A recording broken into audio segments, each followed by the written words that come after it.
Praise the Lord. Praise the Lord. Hallelujah. Assembly of believer church Badli में आप सबका स्वागत है। और एक अच्छी बात आज की सुबह आपके साथ करना मांगता हूँ और विश्वास करता हूँ कि आज की वचन की बातों से परमेश्वर आपसे रूबरू बातें करेगा और आपके बहुत से सवालों का जवाब आपको मिलेगा। बहुत से सवाल आपके पास रहते हैं कि चर्च जाने के बाद भी इतनी बीमारियां क्यों हैं हमारे साथ, हम 10वां हिस्सा दे देते हैं उसके बावजूद बीमारी क्यों है हमारे पास। हमने पार्टिसिपेट किया है जो भी चर्च में फंक्शन होता है उसके बावजूद भी हम पीछे हैं। रीजन एक है कि हम दिखाने के लिए बहुत कुछ करते हैं, दिखावटी है। लेकिन आज मैं एक वचन से आपसे बातें करूंगा कि क्यों आपकी चंगाई रुकी है, क्यों आपकी बरकतें रुकी है, क्यों आप बढ़ नहीं पा रहे हैं, आप जहां थे वहीं पर रुके पड़े हैं। आज आपको मालूम चलेगा, मेरे साथ एक वचन निकाल कर पढ़े, आपको अच्छा लगेगा। 3 यूहन्ना उसका 1 अध्याय और उसका 2 पद है। यहाँ पे ऐसा लिखा है जी, पढ़े। हे प्रिय, मेरी ये प्रार्थना है कि जैसे तू आत्मिक उन्नति कर रहा है, वैसे ही तू सब बातों में उन्नति करे, और भला चंगा रहे। Praise the Lord. यहाँ पर खुदा का वचन बता रहा है और यहाँ पर लिखने वाला ये कह रहा है कि मेरी ये प्रार्थना है। वो आपके और मेरे लिए प्रार्थना कर रहा है। और कैसी प्रार्थना कर रहा है? ये नहीं कर रहा है कि तेरा 4 मंजिली मकान बढ़ जाए, तेरी दुकान बहुत चलने लगे, तेरे घर में, तेरी तिजोरी में बहुत सा पैसा आ जाए और तेरे बच्चे बड़ी बड़ी ऊंची ऊंची पोस्ट पर पहुंच जाए। नहीं, वो ये नहीं कह रहा है। और कह रहा है मैं तेरे लिए ये प्रार्थना कर रहा हूं जैसे तू आत्मिक उन्नति कर रहा है। ये क्या होता है? ये तो हमें मालूम ही नहीं है। ये कैसी नई चीज बता दी आज, आत्मिक उन्नति। मुझे तो मालूम था उन्नति तब होती है जब मेरे पास एक अच्छा मोबाइल होगा, एक अच्छी गाड़ी होगी, एक अच्छी जॉब होगी, एक अच्छी नोटों की गड्डी होगी बहुत मोटी, है ना। मुझे तो तब पता चल रहा था कि उन्नति तो ये है। लेकिन ये कह रहा है जब तू आत्मिक उन्नति करे, मैं प्रार्थना कर रहा हूं कि तू आत्मिक उन्नति करे। आजकल संसार में माँ बाप अपने बच्चों के लिए बहुत कुछ करते हैं, बहुत कुछ छोड़ के जाने की कोशिश करते हैं, लेकिन उनकी आत्मिक उन्नति होते हुए ना तो वो खुद कोशिश करते हैं कि वो आत्मिक उन्नति करे और ना ही आत्मिक उन्नति करने में उनकी मदद करते हैं। और बात कर रहा है आगे, कह रहा है जैसे तू आत्मिक उन्नति कर रहा है, मेरी ये इच्छा है, मेरी ये चाहत है कि तू सब बातों में उन्नति करे। यानी कि हमारी आत्मिक उन्नति में हमारी सारी बरकतें छिपी है, सारी आशीषें छिपी है, हमारी चंगाई छिपी पड़ी है। सिर्फ एक कारण है, क्योंकि हम अभी तक आत्मिक तौर से परिपक्व नहीं हुए हैं, या आत्मिक तौर से मजबूत नहीं हुए, या आत्मिकता में बड़े नहीं। ये आत्मिक उन्नति आती कैसे? सबसे बड़ी बात तो यह है कि आत्मिक उन्नति आएगी कैसे? जब हम बाइबल पढ़ेंगे।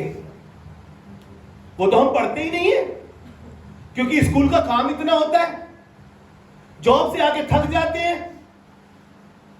और कैसे बढ़ेगी? प्रार्थना करने से। भैया वो तो हमसे बिल्कुल नहीं होती, हमें आती ही नहीं प्रार्थना करनी। मैं भी कह रहा हूं मुझे नहीं आती प्रार्थना करनी, लेकिन रोमियो की पत्री उसका 8 अध्याय उसके 26 पद में लिखा है कि आत्मा खुद हमारी आत्मा में प्रार्थना करता है। परमेश्वर को अलाउ करो ये प्रार्थना करने के लिए, तब वो आएगा। हम प्रार्थना नहीं करते, शरीर थक जाता है। चेले भी थक गए थे यीशु मसीह के। उसने कहा कि क्या तुम 2 घड़ी मेरे साथ जाग ना सके?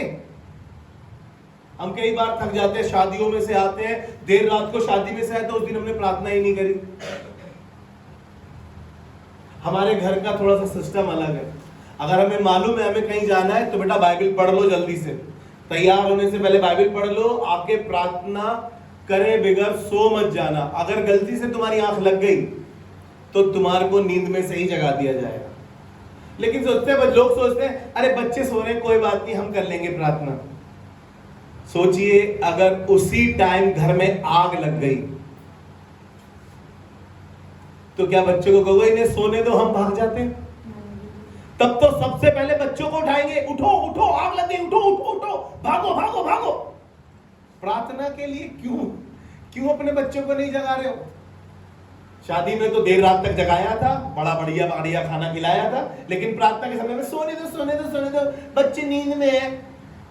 अबे जगाओ, लपड़ मार के जगाओ, नहीं जग रहे हैं तो प्रार्थना कराओ, तभी तो आत्मिक उन्नति हो पाएगी और तभी सब चीजों में उन्नति हो पाएगी। हमारी आत्मिक उन्नति नहीं है, इसलिए हम स्ट्रगल कर रहे हैं बहुत, इसलिए हम फाइनेंस क्राइसिस में हैं बहुत, इसलिए हम हैंड टू माउथ रहते हैं हमेशा, इसलिए हम आज तक किराए के घर में रहते हैं। क्यों? क्योंकि हम सोच रहे थे किसी तरीके से डबल ओवर टाइम कमा ले, किसी तरीके से एक और जॉब मिल जाए, किसी तरीके से ये कर ले, मकान बना ले एक बार, उसके बाद देख लेंगे सेवकाई, जॉब लग जाए एक बार, उसके बाद देख लेंगे चर्च। आत्मिक उन्नति तो हुई नहीं है। वो कह रहा है जैसे तू आत्मिक उन्नति कर रहा है वैसे ही तू सब बातों में उन्नति कर सके।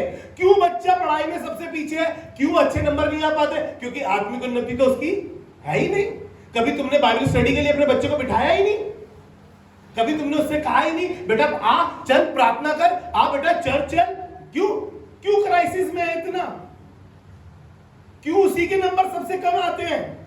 क्यों उसी के लिए जॉब के ताले सब जगह के बंद हैं? क्यों वो जवान होने के बावजूद भी बेरोजगार घूम रहा है? क्यों? कभी सोचा आपने? और बाइबल क्या कह रही है?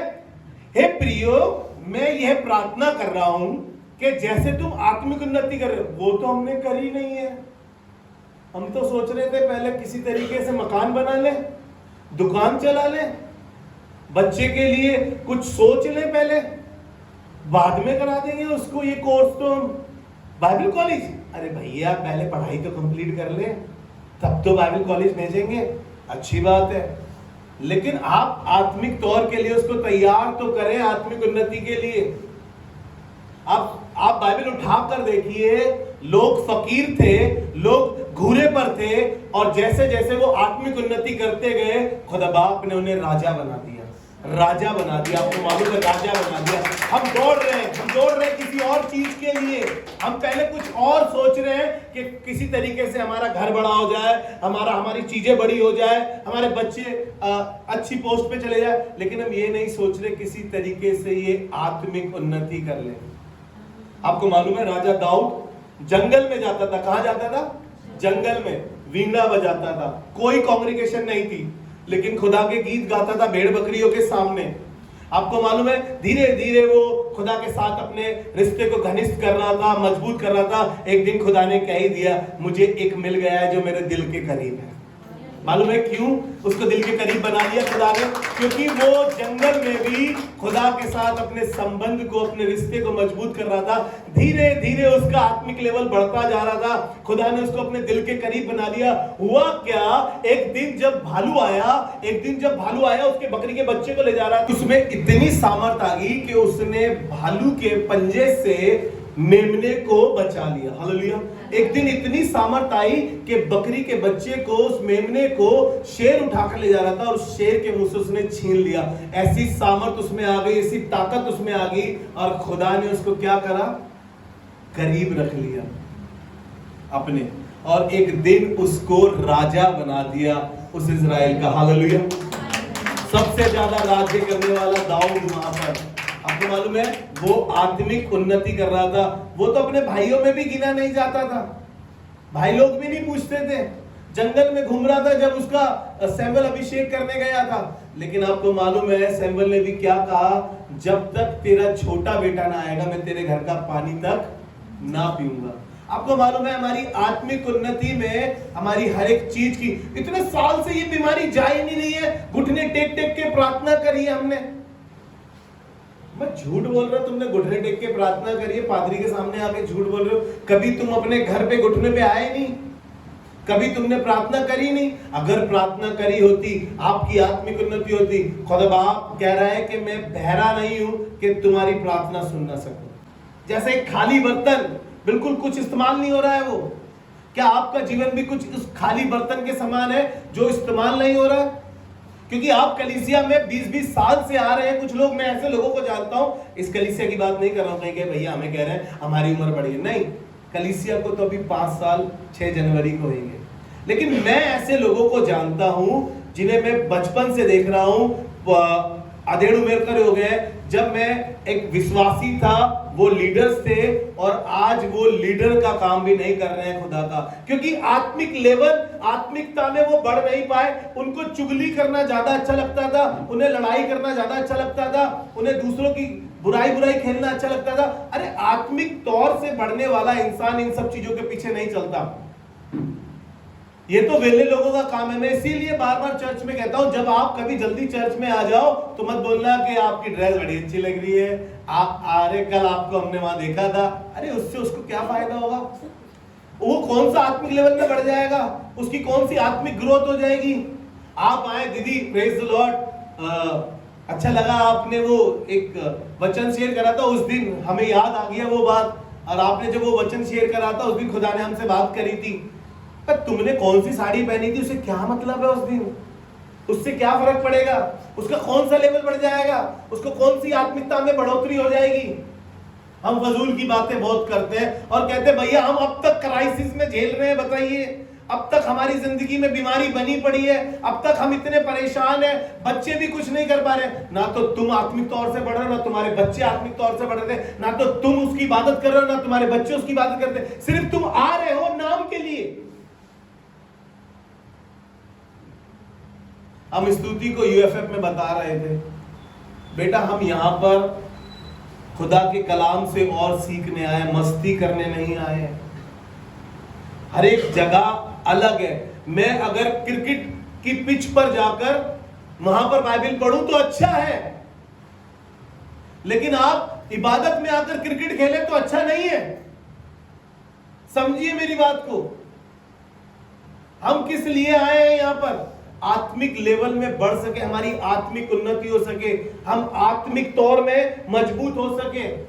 कैसे होंगे? खूब इबादतों में जाइए, खूब आराधनाएं अटेंड करें, अपने घर पे वर्शिप करें, खूब खुदा के साथ चलने की कोशिश करें।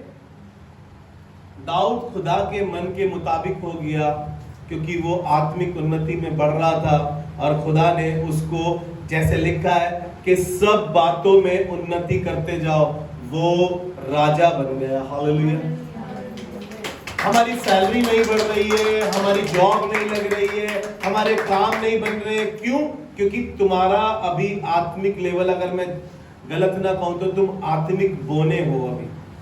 किसी को पसंद है बोना बच्चा? किसी के घर में बच्चा बड़ा ही ना हो और वो बोना हो जाए, फिर सर्कस वाले आएंगे, जोकर बनाकर उसको ले जाएंगे, वो दुनिया के सिर्फ हंसने का कारण ही बना रहेगा। अगर आप चाहते हैं कि आप दुनियावी तौर से तरक्की करें, खुदा खिलाफ नहीं है, कोई पादरी खिलाफ नहीं है कि आप पर गाड़ी हो, घर हो, एक मंजिली नहीं दो मंजिली हो, कोई आपकी खिलाफत में नहीं है, लेकिन आपकी सारी बरकतें, सारी आशीषें इस वजह से रुकी है क्योंकि आपकी आत्मिक उन्नति नहीं है। और खुदा कलाम कह रहा है मैं तेरे लिए ये प्रार्थना कर रहा हूं, जैसे तू आत्मिक उन्नति कर रहा है, सब बातों में भी उन्नति करता चला जा। मैं एक जगह यूथ में था, एक चर्च में यूथ के साथ इबादत में था, उन्होंने मुझे बोल दिया कि आप थोड़ा सा शेयर कर लो, तो मैं इसी वचन के साथ उनके साथ शेयर करना मांग रहा था और मैंने बोला 3 यूहन्ना निकालो और उसके पहले अध्याय का 2 पद पढ़ो।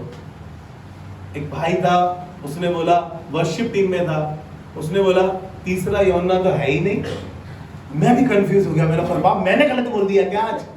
मैंने कहा मैंने गलत बोल दिया क्या? उसके बड़े भाई ने बोला अबे निकाल, 3 यूहन्ना है। कह रहा एक ही पेज है ना, वो दिखाई नहीं देता। मैं आपको बताना ये मांग रहा हूं क्योंकि आप वर्शिप कर रहे हैं, अच्छी बात है, खुदा की इबादत कर रहे हैं, लेकिन आपको आत्मिक उन्नति के लिए इस कलाम को पढ़ना चाहिए। इसमें कितनी किताबें हैं और किस किस ने लिखी है, कौन सी किताब कहां पर है। आप अगर आत्मिक उन्नति आपकी होगी तो आपको मालूम होगी ये सब चीजें। अगर आपको, आप वर्शिप टीम में, आपको किसी ने मान लीजिए ऐसा बोल दिए तो आपको कैसा लगेगा? आप बाइबल पढ़ने वाले, आप ढूंढ रहे हैं, अरे 3 यूहन्ना है ही नहीं, और फिर आप कहते हैं है ही नहीं। वो बहुत अच्छा लड़का है, वो हमेशा मुझसे बाइबल के विषय में बातें करता है, लेकिन उस दिन उसको मिल नहीं रहा होगा तो उसको लगा कि है ही नहीं, क्योंकि तुरंत यहूदा है, एक ही पेज का है, ये एक ही पेज का है, पीछे फिर यहूदा आ जाता है सीधा। तो इसीलिए आपको मालूम होना चाहिए, अगर कोई बोल रहा है 119 निकालो, अब बोलना थोड़ी पड़ेगा, भजन संहिता 119 अध्याय और किसी में है ही नहीं। 150 अध्याय निकालो जल्दी से। सब ढूंढ रहे हैं भैया कौन सी किताब का, भैया कौन सी किताब का। अबे भजन संहिता में 150 है भैया, और कहीं है ही नहीं 150 यार। अगर हमारी आत्मिक उन्नति होगी तो हमें मालूम है। Praise the Lord. मैं आज आपको बताना इसलिए मांग रहा हूं क्योंकि हम चाहते हैं कि भैया वो तो चर्च नहीं जाते, उनके पास तो बड़ी गाड़ी है, बड़ा घर है, उनके बच्चे तो बड़े बढ़ रहे हैं, देखो वो कितनी तरक्की कर रहे हैं।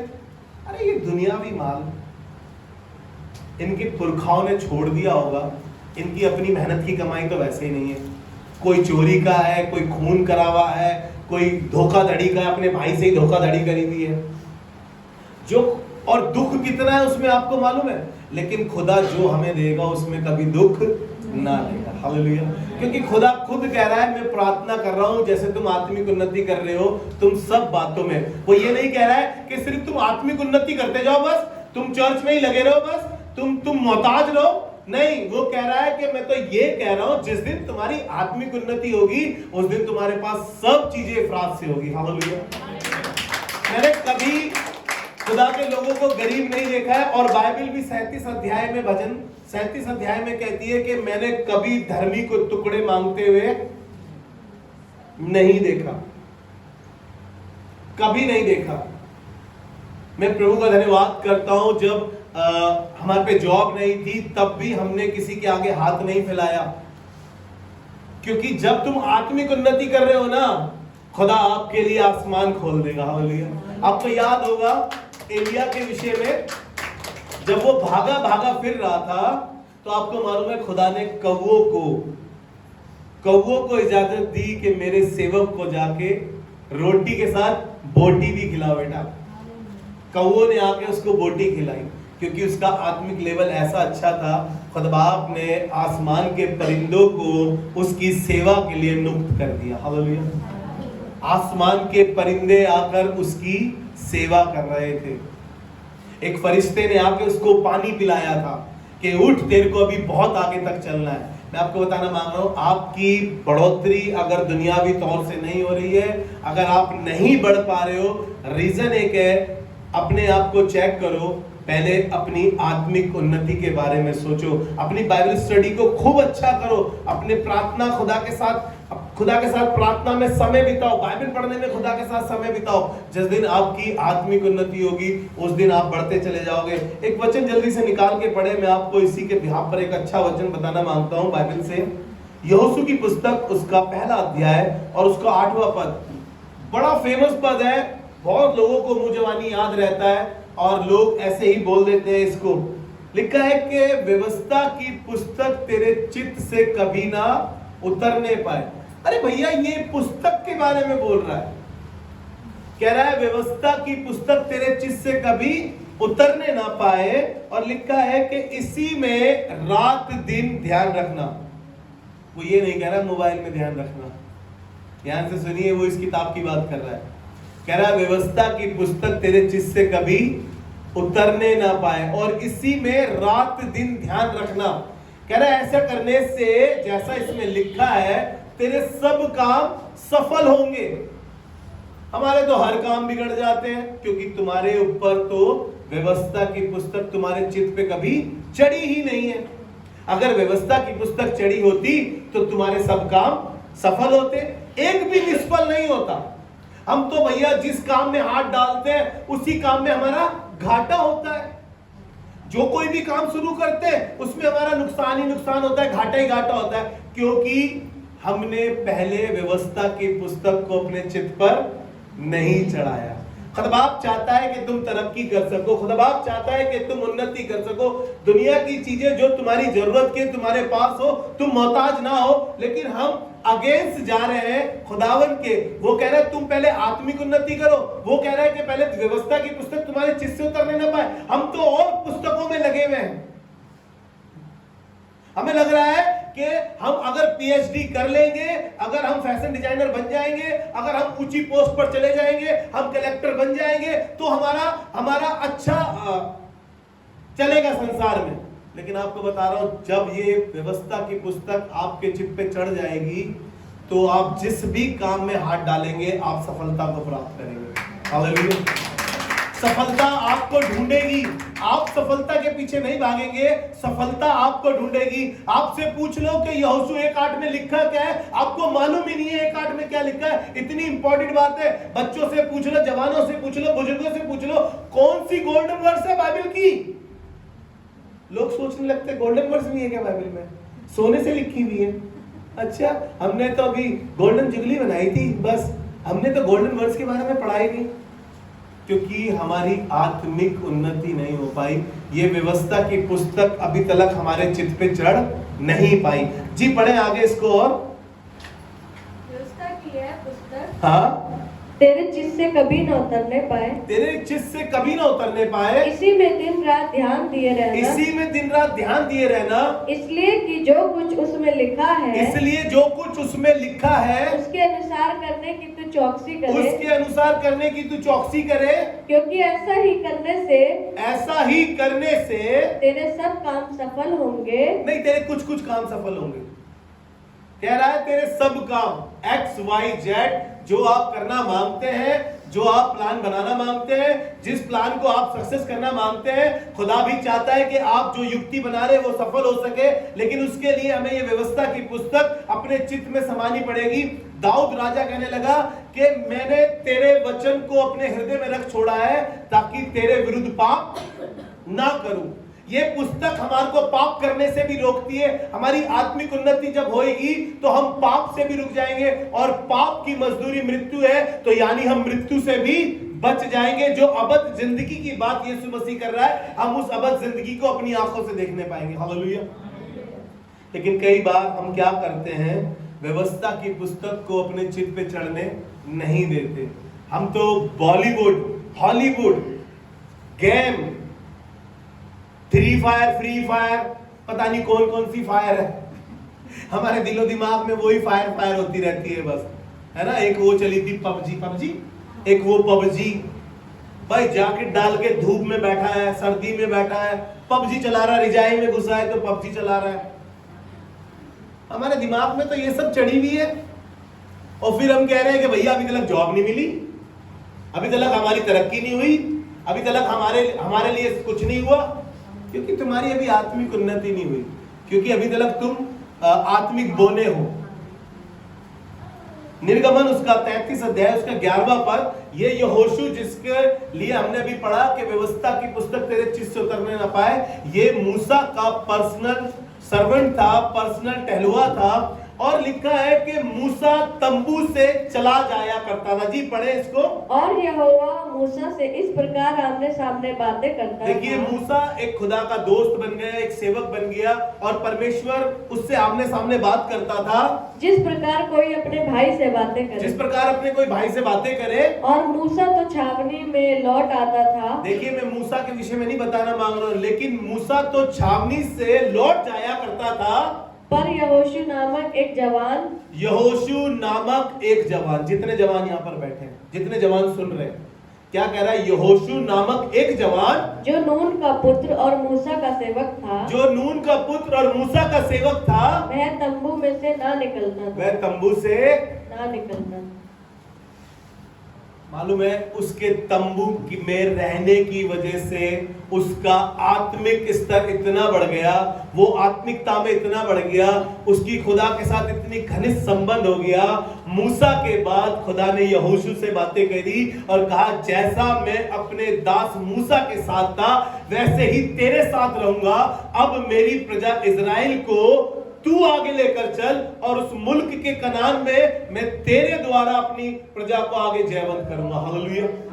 आपको मालूम है खुदा ने क्यों चुना उसको, उस जवान को क्यों चुना?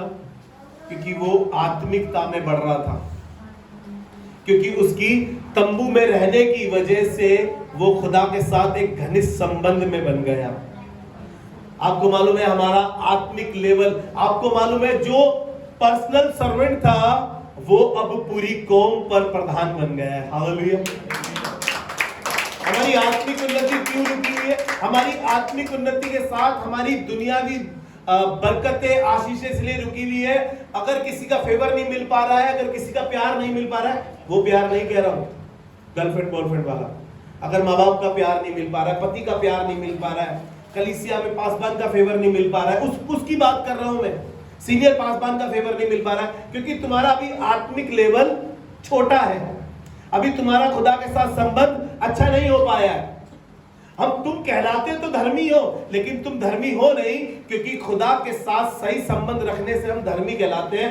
राइट रिलेशन विद गॉड हमें राइचसनेस के बारे में सिखाता है। हालेलुया। और खुदा से हमारा संबंध बहुत अच्छा नहीं है। और यहोशू को इसलिए चुना क्योंकि वो खुदा के बाद, मूसा के बाद तंबू में रहा करता था और खुदा ने यहोशू को चुना। हालेलुया। देखिए, एक व्यक्ति और अब्राहम जो खाली हाथ अपने घर से निकला था, 12वां अध्याय उत्पत्ति का।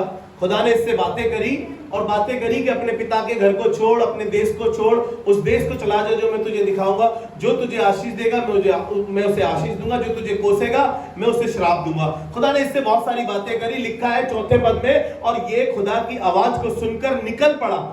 हालेलुया।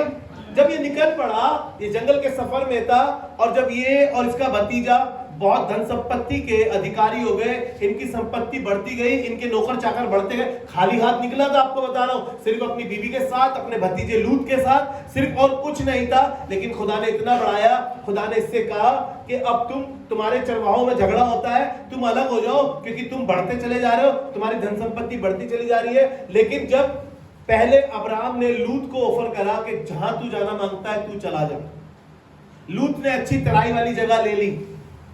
लेकिन पता है, परमेश्वर ने अब्राहम से कहा, जिस भूमि पर तू पांव रखेगा, जितनी जगह पर तेरी निगाहें जा रही है, वो मैं सब तुझे दे दूंगा। हालेलुया।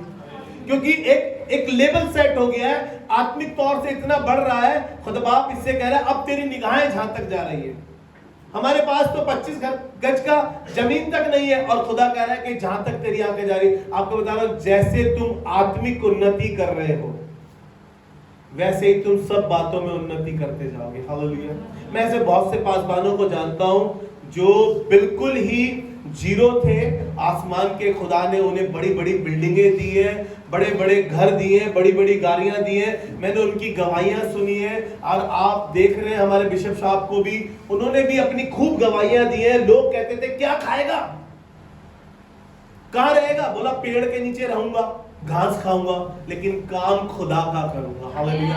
आज हर शहर में, विदेश में, हर जगह उनके लिए घर खुले हैं, और खूब खुदा ने उन्हें बढ़ाया।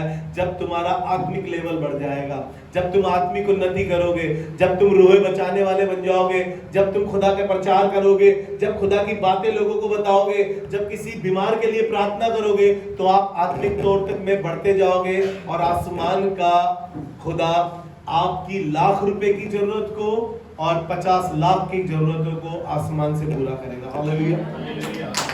आप अपना आत्मिक लेवल चेक करें अपने आप को। आज भी वैसे ही है जैसे पहले थे।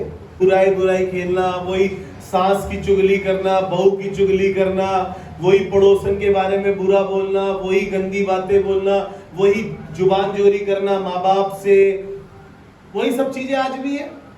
तभी तो आपके ऊपर फेवर नहीं आ पा रहा, ना खुदा का और ना लोग आपको पसंद कर पा रहे, आपके अपने, आपके परिवार के लोग, क्योंकि आप अभी भी कहीं ना कहीं पूरे दुनिया में है, और आपको दुनियावी चीजें लुहा रही है, और आप सोच रहे काश मेरा इतना बड़ा घर होता, काश मेरी ऐसी गाड़ी होती, काश मेरा भी मोबाइल ऐसा होता।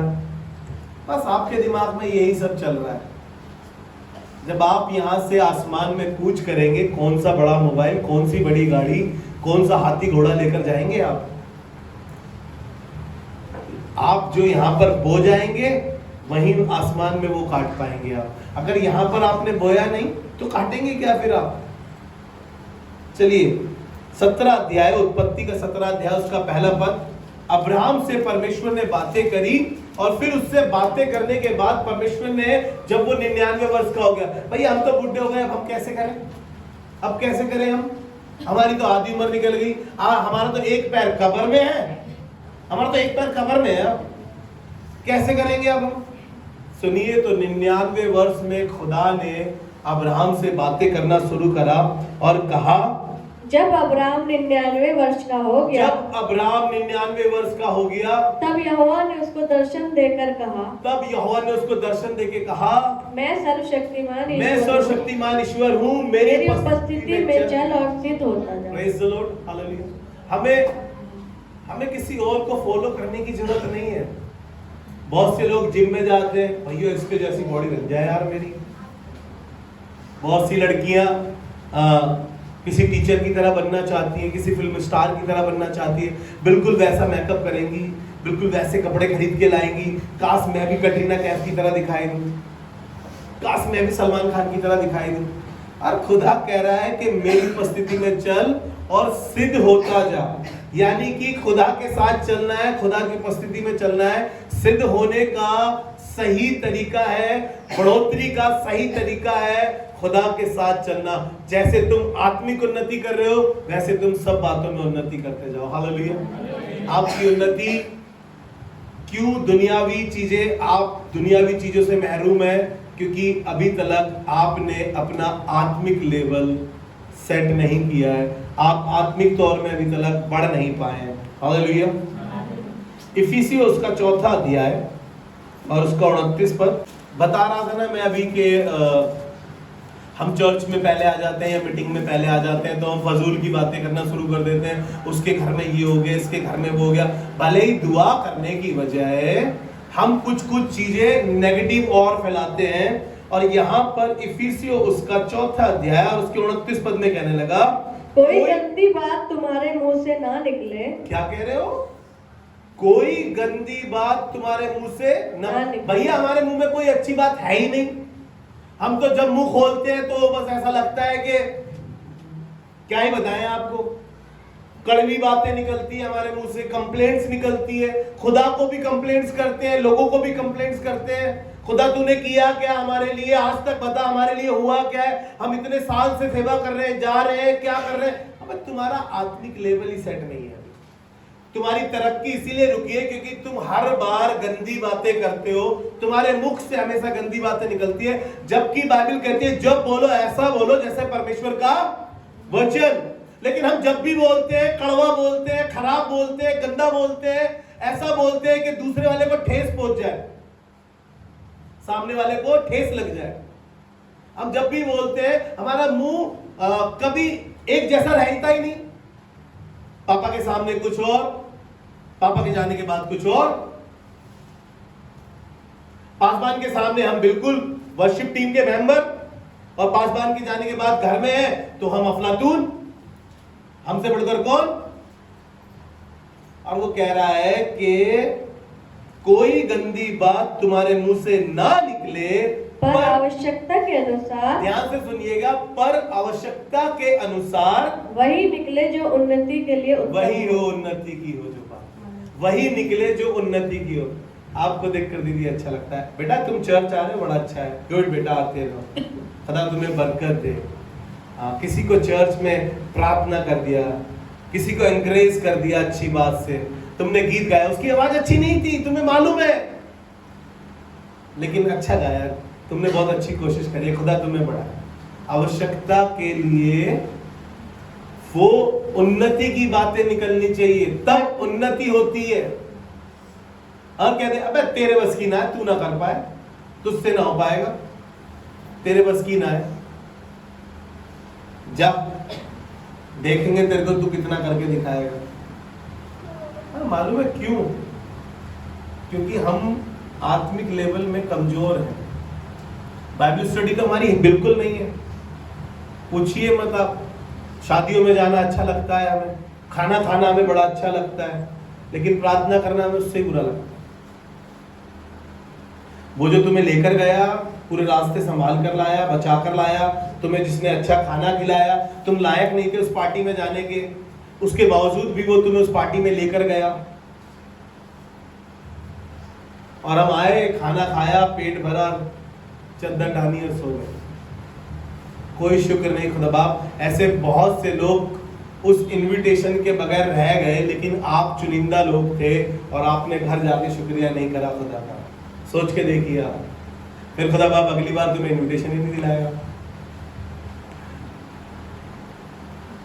कोई भी गंदी बात तुम्हारे मुख से ना निकले, पर आवश्यकता के अनुसार वही निकले, हाँ, जो उन्नति के लिए उत्तम हो, हाँ, ताकि उससे सुनने वालों पर अनुग्रह हो।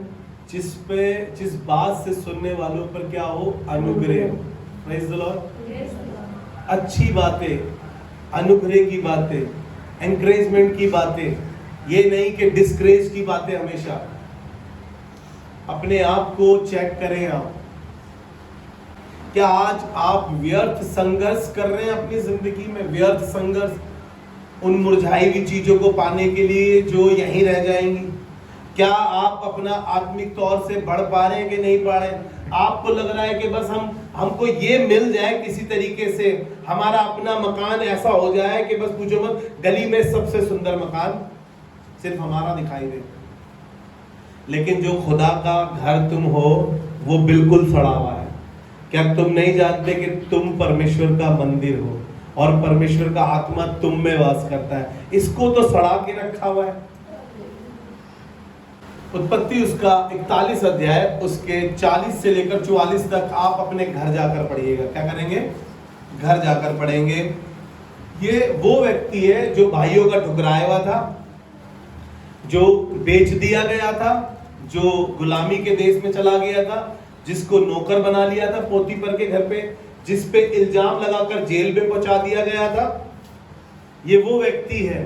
लेकिन आपको पता है, ये जब पोतीपर के घर में काम करता था, जहां बेचा गया था, वहां पे लिखा है ये जिस काम में हाथ डालता था सफलता को प्राप्त करता था। और पोतीपर ने देखा कि यहोवा इसके संग संग रहता है। कैसे रहता है? संग संग रहता है। उसके बावजूद भाइयों ने बड़ा बुरा इसके साथ किया, इल्जाम लग गया, जेल खाने में चला गया। उसके बावजूद भी इसने खुदा के साथ कोई कंप्लेंट्स नहीं की, अपने मुख से कोई गंदी बात नहीं की अपने भाइयों के साथ। फिर ये जब राजा बन गया उस देश का, जब जेल खाने से निकाला गया, जब इसने सपन का अर्थ बता दिया, मोटी गाय, पतली गाय, बैलों का, सब चीजों का जब इसने मतलब बता दिया, तो इसको उस देश का लिखा है प्रधानमंत्री बना दिया। क्योंकि जैसे तुम आत्मिक उन्नति कर रहे हो, मेरी ये इच्छा है कि तुम सब बातों में उन्नति करते जाओ और भले चंगे रहो। हालेलुया। इसकी इतनी उन्नति हुई कि ये उस देश में, जिस शहर में ये गुलाम बनकर गया था, खुदा ने इसको वहां का प्रधानमंत्री बना दिया। और जब ये प्रधानमंत्री बन गया, अकाल पड़ा। जिन भाइयों ने इसे बेचा था, जिन भाइयों के कारण ये गुलाम बना था, उसके बावजूद भी इसने उनके साथ ना तो बुरा बर्ताव किया, ना उनके साथ कोई गंदी बात कही, परंतु आवश्यकता के समय, लिखा है ना कि कोई गंदी बात तेरे मुख से ना निकले, वरन आवश्यकता के अनुसार अच्छी बातें, इंकरेजमेंट की बातें, अनुग्रह की बातें निकले। उस समय इसने अपने भाई को कहा कि यहां पहुंचाने वाले तुम नहीं, वरन यहोवा ही ठहरा, और यहोवा परमेश्वर ने मुझे तुम्हारे लिए भेजा है। और उसने उसे खाने के लिए उस अकाल के समय में अपने भाइयों को ना ही खाने के लिए दिया, वरन कहा कि तुम सब अपने कुनबे साथ आके मेरे साथ रहो। हालेलुया। समेत मेरे साथ रहो, अपने कुनबे के साथ पूरे। आपको मालूम है, खुदा बाप ने इसकी उन्नति इतनी करी कि ये आत्मिक तौर से जब बढ़ रहा था, खुदा ने दुनियावी चीजें भी इसे दी। हम क्यों महरूम हैं उन चीजों से जो हमारी आवश्यकताएं हैं? क्योंकि हम आत्मिक लेवल में अभी बिल्कुल कमजोर हैं। जी, एक वचन और पढ़ दीजिए, पहला थिस्सलुनीकी उसका 5 बाब और उसका 11वां पद। इस कारण एक दूसरे को शांति दो, इस कारण एक दूसरे को शांति दो और एक दूसरे की उन्नति का कारण बनो। Praise the Lord. एक दूसरे की उन्नति का कारण बनो। एक दूसरे को शांति दो, ना कि गाली दो, ना कि छोटा दिखाओ, ना कि नीचा दिखाओ, ना कि उसको बदनाम करो, बल्कि वो कह रहा है कि एक दूसरे की शांति दो और एक दूसरे की उन्नति का कारण बनो। हालेलुया। हम लोगों के लिए ठोकर का कारण बनते हैं, गम का कारण बनते हैं, मुसीबत का कारण बनते हैं, राह का कांटा बन जाते हैं उनके लिए। कोई हमें देखना पसंद नहीं करता, लेकिन खुदा के कलाम में क्या लिखा है कि एक दूसरे को शांति दो और एक दूसरे की उन्नति का कारण भी बनो। हालेलुया। प्रभु करे कि हम एक दूसरे की उन्नति का कारण बन सके। कैसे? उसके साथ हम बाइबल स्टडी कर सके, उसको खुदा के बारे में और बता सके, उसको खुदा के पास ला सके, उसको खुदा में और मजबूत कर सके, उसके लिए प्रार्थना कर सके हम। वजह उसको ये कहे, बताओ तुम यहां तो आती नहीं हो, वहां चली जाती हो। बल्कि हम ये कहें कि आज हमने तुम्हें बड़ा मिस किया, तुम नहीं आई थी, तुम्हारी सीट खाली थी और मैं दुआ कर रही थी कि खुदा बाप सब ठीक हो, वो क्यों नहीं आई है मुझे नहीं मालूम। तब उसको अच्छा लगेगा, ना कि आप ये कहें बेटा एक मैंने यहाँ खड़ा करा था तेरे लिए, एक मैंने वहां खड़ा करा था तेरे लिए, एक मैं यहाँ खड़ी थी, देखूं कि तू कहाँ है। ठोकर का कारण ना बने किसी के लिए, ठोकर का कारण ना बने, वरन उसके लिए शांति और उन्नति का कारण। हालेलुया। डैनियल जो बंदी बना के लाया गया था, बेबीलोन से बंदी बना के लाया गया था, और वो लिखा है अपनी रीति के अनुसार, 6 अध्याय से बात कर रहा हूं, डैनियल के 10वें पद से। अपनी रीति के अनुसार वो दिन में 3 बार खुदा से प्रार्थना करता था। कितनी बार? भैया एक बार कर लेते हैं वही बहुत नहीं है क्या? 3 बारी का बाइबल वर्स लाके टेप मारी हमारे ऊपर। लिखा है वो दिन में 3 बार प्रार्थना करता था। खाना तो हम 6 बार खा लेते दिन में, क्या प्रार्थना नहीं कर पाते हम 3 बार, है ना जवानों? 6 बार खाना खा लेते हैं हम। जितनी बार घर में आते हैं हम जाते हैं रोटी के उसमें डब्बे में और सीधा फ्रिज में जो मिल जाए लपेट दिया। लेकिन प्रार्थना के टाइम पे मम्मी कहती कहती थक जाती है, मम्मी कहती कहती थक जाती है। बाइबल पढ़ लो, मोबाइल छोड़ दो, बाइबल पढ़ लो, मोबाइल छोड़ दो। लेकिन हम क्या करते हैं? फिर से खाना खाया, फिर से मोबाइल लिया, फिर से खाना खाया, फिर से मोबाइल लिया। कभी सीरियल तो कभी मूवी, कभी सीरियल तो कभी मूवी, यही चलता है। अब हंसते रहो तुम, मुझे क्या पता। जो सच्चाई है वो तो सच्चाई है। प्रभु का धन्यवाद करते हैं, हमारे घर पे टीवी टंगा है, चलता ही नहीं है। ना तो डिश टीवी है, ना केबल है, और मोबाइल से भी चल नहीं पाता वो, मतलब चलाते नहीं हम, क्योंकि थक इतना जाते हैं काम करने के बाद। हालत इतनी ऐसी होती नहीं, टीवी देख ले, बड़ी मुश्किलों से तो शरीर को मार मार के पौलुस की तरह अपने आप को मारता कूटता बस में करता, चलो बाइबल पढ़ेंगे, 12 घंटे की ड्यूटी करने के बाद चलो बाइबल पढ़ेंगे, एक चैप्टर तो पढ़ के ही रहेंगे। हमारे घर में तो ऐसा चलता है कुछ। जितनी बार आते हैं उतनी बार खाते हैं, उतनी बार मोबाइल हाथ में लेते हैं और फिर सो जाते हैं। और डैनियल दिन में 3 बार प्रार्थना करता था, लिखा है। इसलिए जब वो आत्मिक उन्नति में बढ़ रहा था तो खुदा बाप ने शेरों के मुंह को बंद कर दिया। मुझे नहीं पता कौन सा शहर बैठा है आपको, कौन सा खाने और फाड़ने के लिए आपको बैठा है। शायद बेरोजगारी हो सकती है, गरीबी हो सकती है, अकेलापन हो सकता है, मुसीबतें हो सकती है, बीमारियां हो सकती है। लेकिन जब आप आत्मिक उन्नति करेंगे तो आपकी सब बातों में उन्नति होती जाएगी, और खुदा बाप जो आपके लिए शेर मुंह फाड़ कर बैठे हैं, उन शेरों के मुंह को खुदा बंद कर देगा। हालेलुया। ये दुआ मांगे खुदा से। खुदावन हम शुक्रगुजारी करते हैं अच्छी बातों के लिए जो कलीसिया में आप रखते हैं, सीखने का मौका देते हैं। खुदा बाप मुझे मिलाकर जितने लोग यहाँ बैठे हैं, सच में खुदा बाप हम चीज़ों के पीछे ना भागे, हम दुनियावी चीज़ों के पीछे ना भागे, वरन हम अपनी आत्मिक उन्नति के बारे में सोचें, ताकि खुदावन यीशु मसीह इसलिए भी ना भागे हम आत्मिक उन्नति के लिए कि दुनियावी चीज़ें हमें मिल जाएगी। लेकिन खुदा बाप सच में जैसा हमने गीत गाया है आज, हमें सबसे ज़्यादा सिर्फ तू ही चाहिए। हमारी मदद करना प्रभु, हमारी सहायता करना कि ये बातें हमारे जीवन में पूरी हो सके, कि हम सबसे ज़्यादा सिर्फ तुझे चाह सके। हम सारी ख्वाहिशों को पीछे छोड़कर खुदा यीशु मसीह और कह सके कि हमें सबसे ज़्यादा सिर्फ तू ही चाहिए। मदद कर प्रभु, सहायता कर, और कलीसिया में खुदा एक एक से बातें करने के लिए तेरा बड़ा धन्यवाद प्रभु। दुआ करते हैं ये प्रार्थना हम सब की जिंदगी में एक बेदारी लाए, एक बदलाव लाए, और सच में हमें सबसे ज़्यादा और हमारी सबसे पहली डिज़ायर तू हो। खुदा यीशु मसीह के नाम में। और सबने मिलकर बोला आमीन।